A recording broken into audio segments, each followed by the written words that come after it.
Hi, my name is Jill Clark, and I serve as a deacon here at Providence. I will be reading from Luke chapter 9. When Jesus had called the 12 together, he gave them power and authority to drive out all demons and to cure diseases, and he sent them out to proclaim the kingdom of God and to heal the sick. He told them, "Take nothing for the journey, no staff, no bag, no bread, no money, no extra shirt.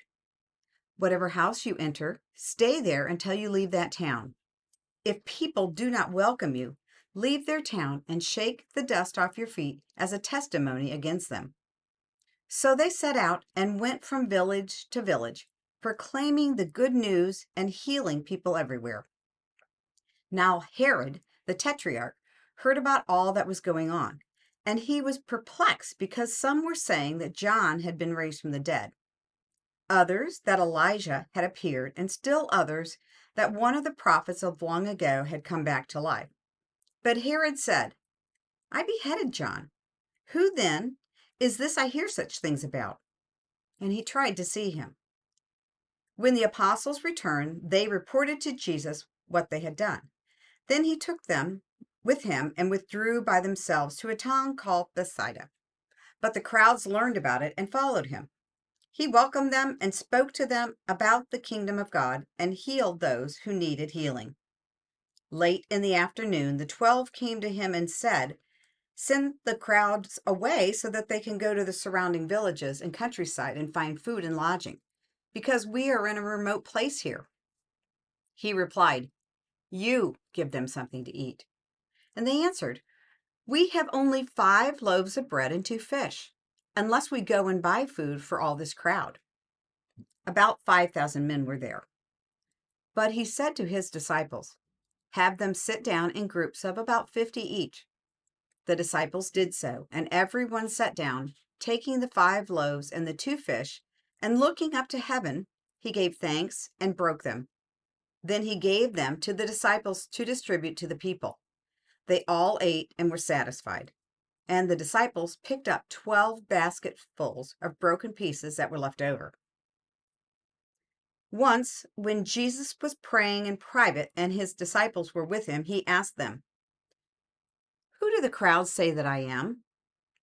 They replied, "Some say John the Baptist, others say Elijah, and still others that one of the prophets of long ago has come back to life."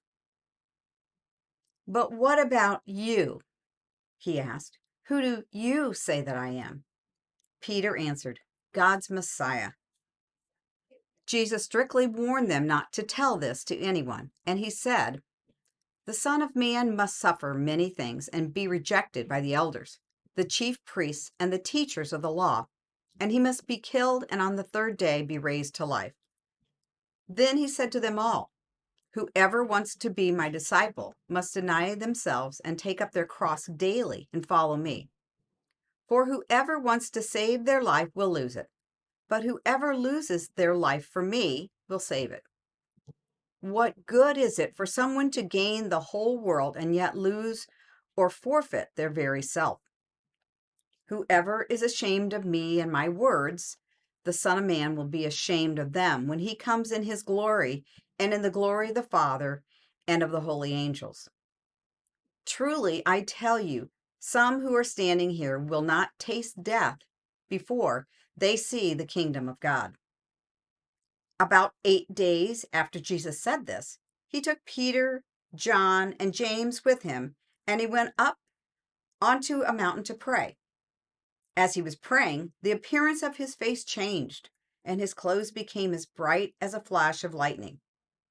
2 men, Moses and Elijah, appeared in glorious splendor, talking with Jesus. They spoke about his departure, which he was about to bring to fulfillment at Jerusalem. Peter and his companions were very sleepy, but when they became fully awake, they saw his glory and the 2 men standing with him. As the men were leaving Jesus, Peter said to him, "Master, it is good for us to be here. Let us put up 3 shelters, one for you, one for Moses, and one for Elijah." He did not know what he was saying.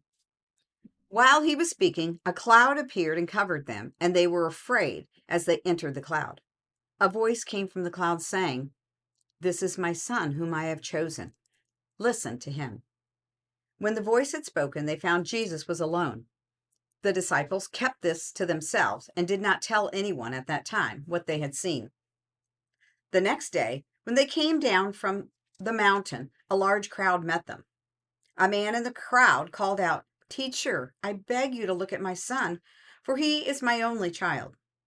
A spirit seizes him and he suddenly screams. It throws him into convulsions so that he foams at the mouth. It scarcely ever leaves him and is destroying him. I begged your disciples to drive it out, but they could not." "You unbelieving and perverse generation," Jesus replied, "how long shall I stay with you and put up with you? Bring your son here." Even while the boy was coming, the demon threw him to the ground in a convulsion. But Jesus rebuked the impure spirit, healed the boy, and gave him back to his father. And they were all amazed at the greatness of God. While everyone was marveling at all that Jesus did, he said to his disciples, "Listen carefully to what I'm about to tell you. The Son of Man is going to be delivered into the hands of men." But they did not understand what this meant. It was hidden from them so that they did not grasp it, and they were afraid to ask him about it. An argument started among the disciples as to which of them would be the greatest. Jesus, knowing their thoughts, took a little child and had him stand beside him. And then he said to them, "Whoever welcomes this little child in my name welcomes me. And whoever welcomes me welcomes the one who sent me. For it is the one who is the least among you all who is the greatest." "Master," said John, "we saw someone driving out demons in your name, and we tried to stop him because he was not one of us." "Do not stop him," Jesus said, "for whoever is not against you is for you." As the time approached for him to be taken up to heaven, Jesus resolutely set out for Jerusalem, and he sent messengers on ahead who went into a Samaritan village to get things ready for him. But the people there did not welcome him because he was heading for Jerusalem. When the disciples, James and John, saw this, they asked, "Lord, do you want us to call fire down from heaven to destroy them?" But Jesus turned and rebuked them. Then he and his disciples went to another village. As they were walking along the road, a man said to him, "I will follow you wherever you go." Jesus replied, "Foxes have dens and birds have nests, but the Son of Man has no place to lay his head." He said to another man, "Follow me." But he replied, "Lord, first let me go and bury my father." Jesus said to him, "Let the dead bury their own dead, but you go and proclaim the kingdom of God." Still another said, "I will follow you, Lord, but first let me go back and say goodbye to my family." Jesus replied, "No one who puts a hand to the plow and looks back is fit for service in the kingdom of God."